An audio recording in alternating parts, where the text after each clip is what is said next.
Halo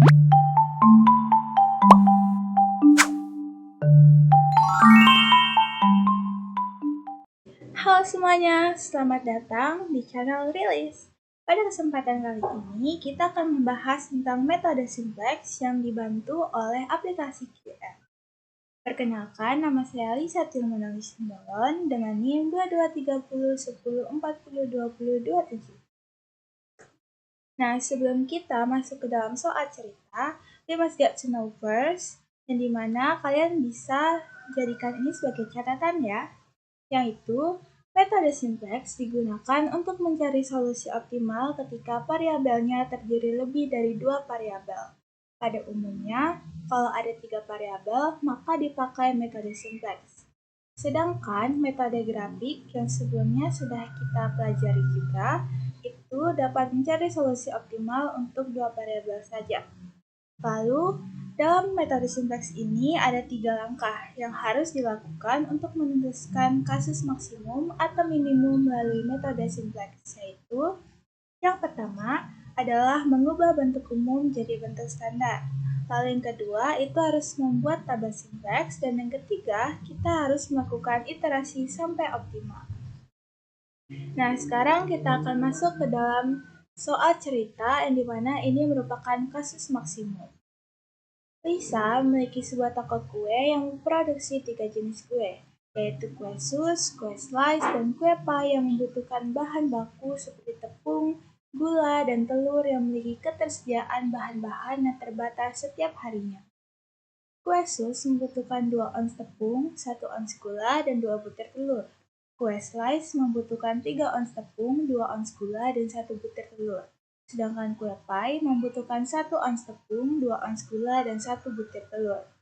Nah, namun setiap harinya itu, toko kue Lisa hanya memiliki ketersediaan yaitu 200 ons tepung, 120 ons gula, dan 150 butir telur. Laba untuk setiap kue sus adalah 3.000, untuk kue slice adalah 4.000, dan kue pie adalah 2.000. Maka di sini kita disuruh untuk menentukan berapa banyak kue sus, kue slice, dan kue pie yang harus diproduksi setiap harinya agar toko kue Lisa dapat memperoleh laba maksimum. Sekarang kita akan masuk ke dalam penyelesaiannya. Sebelumnya kita perlu ketahui dulu, di sini ada 3 variabel. X1 adalah jumlah kue sus yang diproduksi, X2 merupakan jumlah kue slice yang diproduksi, dan X3 adalah jumlah kue pie yang diproduksi. Nah, ingat langkah pertama tadi merubah dari bentuk umum ke bentuk standar. Jadi, di bentuk umum ini yaitu Zmax. Nah, kalau ke bentuk standar, Zmax ini harus diubah menjadi negatif. Lalu untuk fungsi kendala, yang sebelumnya di bentuk umum itu, tandanya adalah ketidakbersamaan. Ketika ke bentuk standar, kita harus mengubahnya menjadi persamaan. Yang dimana ini akan dibantu dengan slack variabel, yaitu dalam bentuk notasi S. Kenapa kita perlu bantuan oleh slack variabel? Karena dengan slack variabel, kita bisa mengubah fungsi kendala tersebut menjadi sebuah persamaan. Contohnya, kayak di bentuk umum, fungsi kendala pertama itu 2x1 plus 3x2 plus x3 kurang dari sama dengan 200. Nah, ketika kita mengubahnya ke bentuk standar, maka kita akan membutuhkan slack pertama atau S1 menjadi 2x1 plus 3x2 plus x3 plus x1 sama dengan 200. Kenapa seperti itu? Karena bisa saja dengan 2x1 plus 3x2 plus x3 itu tidak persamaannya menjadi 200. Namun, kalau kita tambah S1, itu bisa jadi persamaannya menjadi tetap 200. Semoga teman-teman paham dan mengerti ya. Baik, sekarang kita lanjut ke membuat tabel simplex. Ini adalah langkah yang kedua. Pertama-tama, di tabel simplex ini ada varian basis, yaitu S1, S2, S3, dan Z. Kemudian di baris kanan ada X1, X2, S3, S1, S2, S3, dan NK itu adalah nilai kanan dan indeks. Nah, bagaimana caranya untuk memasukkan nilai-nilai yang ada di dalam tabel ini? Jangan khawatir, nilai-nilai ini merupakan nilai koefisien dari keseluruhan variabel yang kita buat tadi, yang sudah kita ubah ke dalam bentuk standar.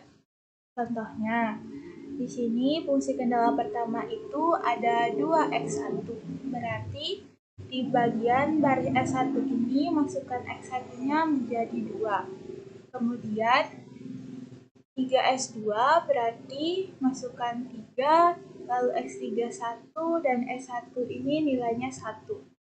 Kenapa S2, S3-nya 0? Karena di fungsi kendala yang pertama hanya ada S1, dan itu berlaku ke fungsi kendala yang selanjutnya. Kalau misalnya fungsi kendala yang kedua menggunakan S2, berarti untuk S1-nya dan S3-nya bernilai 0, sedangkan S2-nya bernilai 1. Dan itu terus dilakukan hingga ke fungsi tujuan atau Z.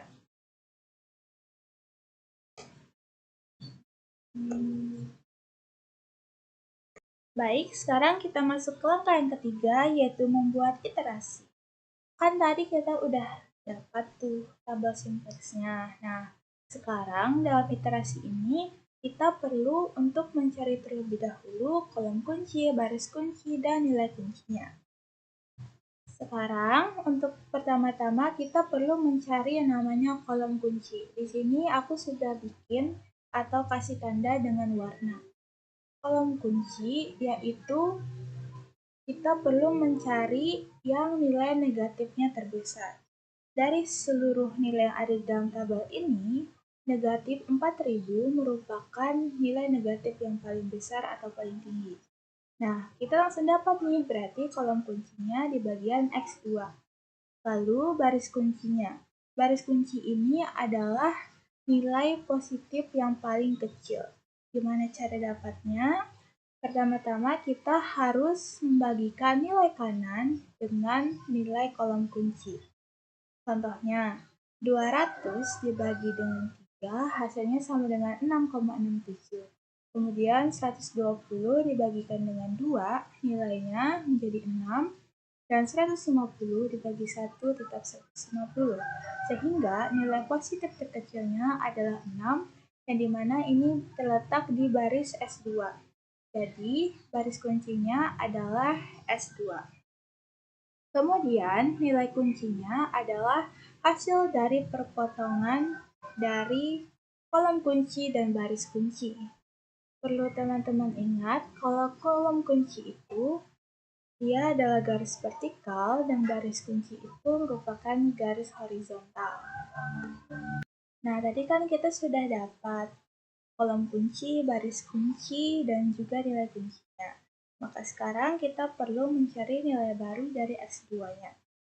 Perlu teman-teman ketahui dulu, misalnya kenapa di sini tadi kan S2, kenapa tidak menjadi S2? Ini karena S2 merupakan variabel dasar keluar dan variabel dasar masuknya merupakan S2. Jadinya, kita perlu mencari nilai baru dari baris X2 ini. Caranya yaitu hasil dari nilai kunci dibagi dengan baris kunci. Nah, ini tadi hasil dari baris kunci dibagi dengan nilai baris kunci. Jadi 2 dibagi 1 menjadi 0,5, 2 bagi 2 sama dengan 1. Kemudian dilakukan sampai ke nilai kanannya. 120 dibagi 2 menjadi 60. Baru kita mencari seluruh nilai baru variabel basis yang ada. Ketika kita sudah selesai mencari nilai baru baris yang S2. Caranya, jika teman-teman masih bingung, nilai baru baris baru itu yang ini, yang tadi kita cari. Kemudian nilai kolom kuncinya itu yang ini, yang S2 tadi. Baru kita kurang dengan nilai lama. Ini contohnya. 3 dikalikan dengan 0,5, kemudian dikurang dengan 2, hasilnya menjadi 0,5. Kemudian 3 dikali 1 dikurang 3, hasilnya menjadi 0. 3 dikali 1, 3 dikurang 1, hasilnya minus 0,5, dan dilakukan seterusnya. Sama halnya dengan S3 dan Z. Kalian tinggal lakukan, ingat kolom kunci dikali dengan baris baru atau nilai baru dikurang dengan nilai lama. Maka hasilnya adalah seperti ini. Ini merupakan nilai baru dari S1, S2, S3, dan Z. Nah, dari nilai baru keseluruhan ini, nilai Z-nya masih belum optimal karena masih ada nilai negatif. Kenapa dibilang belum optimal? Karena untuk kasus maksimum itu tidak boleh ada negatif di bagian Z-nya. Itu harus bernilai positif semuanya atau 0. Jadi kita masih harus melakukan iterasi lagi sampai dapat hasil yang optimal. Namun, supaya kita tidak perlu capek atau repot untuk melakukannya secara manual, teman-teman bisa menggunakan cara cepat melalui aplikasi QM for Windows. Nah, teman-teman bisa download di website yang ada di laptop atau PC kalian. Kemudian jika sudah terinstall, dia akan seperti ini. Oke, sekarang kita sudah masuk ke dalam beranda QM for Windows. Itu tampilannya akan seperti ini. Kemudian kita langsung pilih saja yang bagian linear programming. Nah, di sini ada number of constraints, itu artinya untuk fungsi kendala. Ingat ada 3. Kemudian number of variables, ini untuk variabel. Itu tadi juga sama ada 3. Kemudian di objektif, ini kita pilih yang maximize. Karena kita ingin mencari yang optimum maksimumnya. Kemudian langsung pilih OK. Nah, tampilannya akan seperti ini.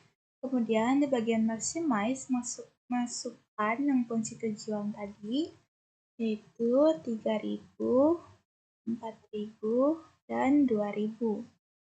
Lalu di fungsi kendala pertama, nilai koefisiennya tadi 2, 3, dan 1.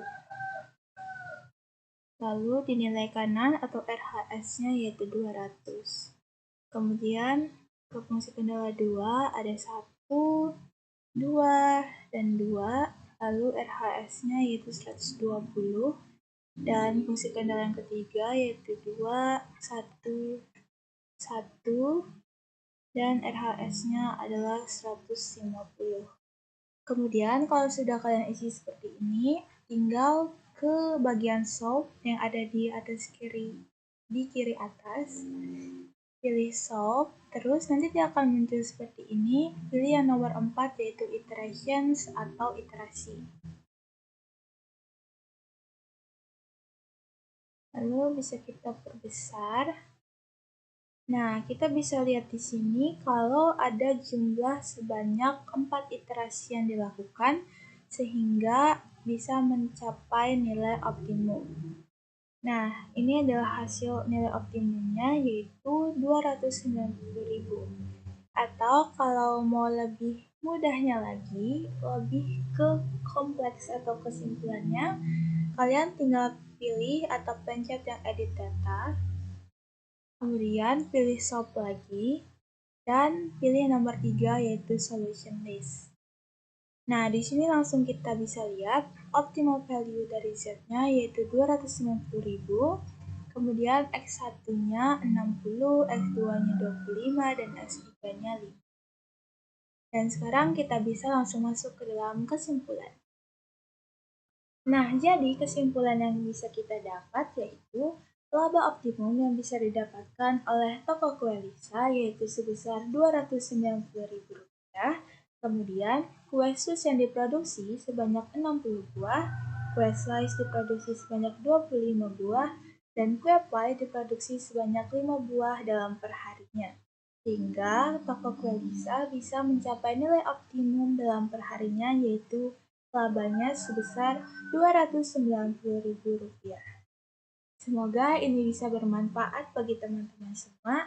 Sampai ketemu di video selanjutnya dan terima kasih. Dadah!